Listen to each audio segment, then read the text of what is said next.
Continuamos con nuestras clases de teoría del Estado y para esta ocasión pues vamos a entrar con un texto nuevo que en su parte primera nos trata los problemas generales del Estado.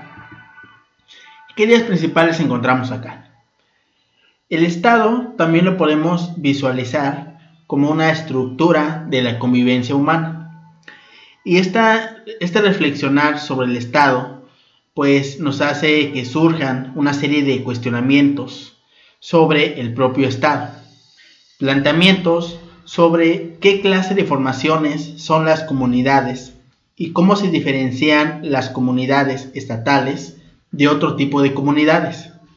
También mediante qué procesos históricos o constantes sociológicas surgieron dichas comunidades estatales. ¿Qué fines realiza el Estado?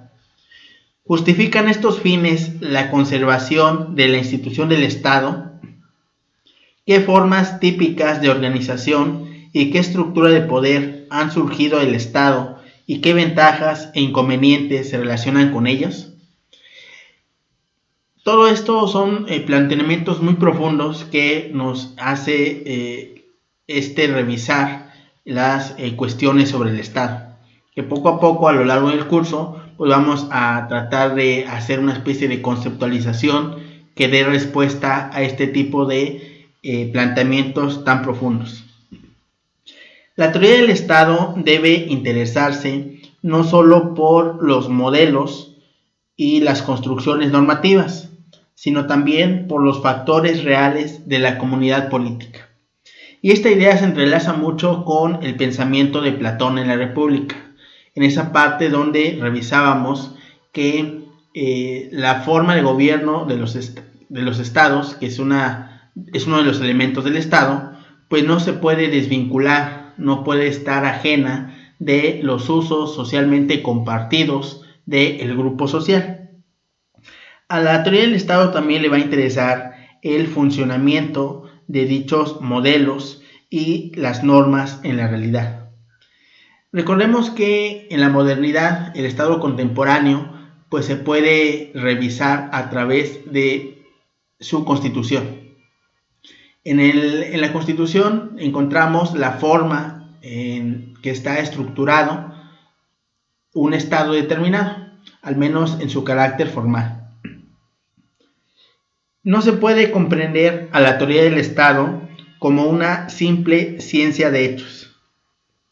Esto que dijimos de que se va a revisar la comunidad política, el funcionamiento del modelo de Estado y las normas en la realidad, no quiere decir que solamente se va a hacer la teoría del Estado una ciencia contemplativa de hechos, incluso de hechos históricos. Eso no, es muy limitativo, ya que la realidad del Estado posee componentes normativos. Es decir, una comunidad solo puede concebirse como una estructura de conducta orientada, guiada por normas.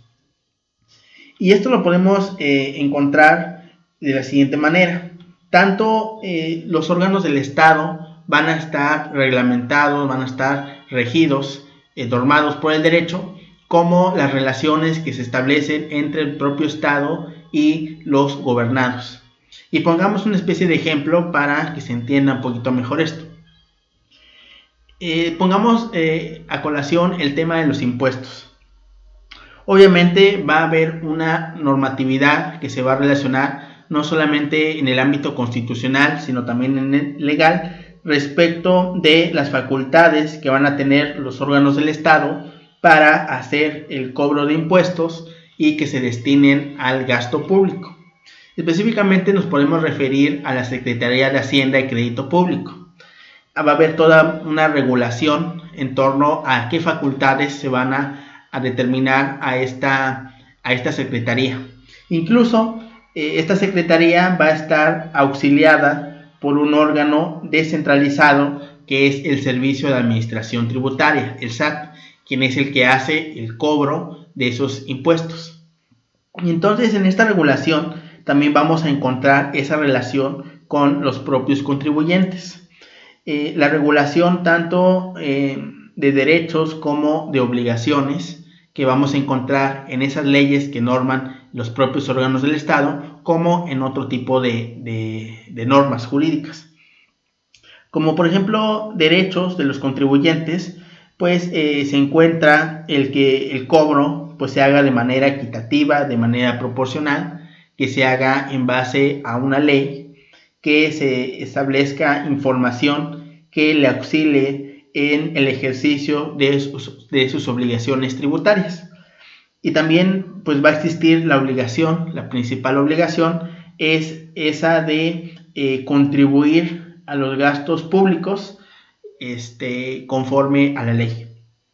Bueno, también tenemos que los problemas sobre la acción y la decisión correctas pues son susceptibles de discutirse en forma que fundamente un consenso. De aquí encontramos el problema de cómo pasar de la pluralidad a la unanimidad en el terreno político. Este problema del consenso sobre algo determinado. Cada vez que se traten de temas sobre el Estado, pues deben separarse las cuestiones referentes a las situaciones reales de las cuestiones deseables. Es decir, si una afirmación describe situaciones reales o si las valora críticamente y sugiere otra alternativa. Y esto es importante para nuestra materia. Siempre nos vamos a preguntar sobre la estructura, sobre los fines del Estado. Y tal vez de manera inconsciente, pues nos vamos a dirigir hacia el planteamiento de dilucidar cuál sea la mejor forma de Estado. Sin embargo, pues no se debe idealizar en extremo y se debe estar en un plano totalmente real.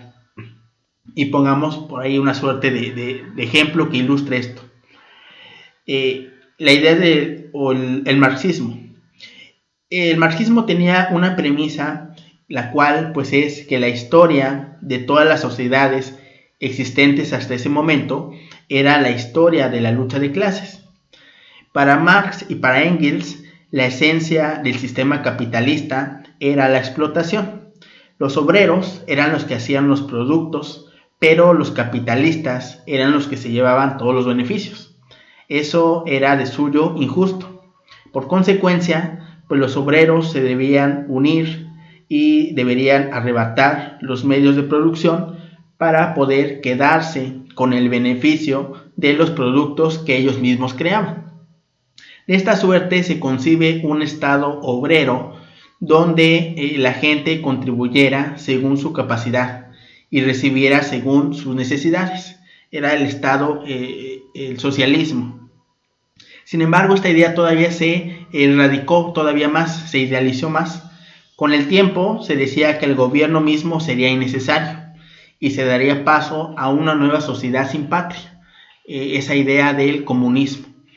Y aquí vemos que la idea se va, el Estado se va idealizando tanto que no puede sostenerse. Es decir, la naturaleza del hombre es totalmente otra, ajena a esa idealización. Posteriormente tenemos el problema de la realidad del Estado, el aislamiento de la realidad.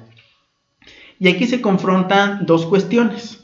Por un lado, la investigación acerca de la naturaleza verdadera de las situaciones y el desarrollo del acontecer político. Por otro lado, está la cuestión ético-social de cómo debe de configurarse el Estado. En relación a cómo se responda a estos cuestionamientos, vamos a encontrar los fines que debe realizar el Estado y cuál sea su justificación. En la historia de las teorías del Estado o de las teorías sobre el Estado, no siempre se han separado con toda claridad estos enfoques. En ese devenir de las ideas que se han generado sobre el Estado, pues ha habido vínculos con la moral. Por ejemplo, en este establecimiento del Estado en las ciudades griegas, o vínculos con la teología muy marcados en San Agustín o en Santo Tomás de Aquino. Una vez separado el pensamiento político de la teología, de la ética y del derecho natural, pues estaba preparado el terreno para la elaboración de un concepto secularizado y puramente político de la razón del Estado. Este concepto denota simplemente su utilidad para el poder político, para la autoconservación y el crecimiento del Estado como institución. La exigencia de separar las cuestiones científicas reales de las éticas tuvo una enfática expresión en el programa de Max Weber sobre una ciencia avalorativa. La justificación básica y el ámbito de validez de esta fórmula se han mantenido como cuestiones centrales de la discusión en torno a las ciencias sociales. El derecho, en nuestra carrera de derecho, en sí se incrusta como una ciencia social, se incrusta dentro del campo de las ciencias sociales. Y en este estudio metodológico de las ciencias sociales no podemos concebir algo como, por ejemplo, si es A, debe ser B. Las ciencias sociales no funcionan de esa manera como con las ciencias naturales. Las normas pues estatuyen lo que debe ser, pero siempre hay una libertad, un libre albedrío de los sujetos a quienes se obliga. Siempre hay normas que exigen una conducta que debe ser observada, pero que de hecho a veces no puede llegar a realizarse. Evidentemente el programa de investigación avalorativa pues tenía ciertos límites.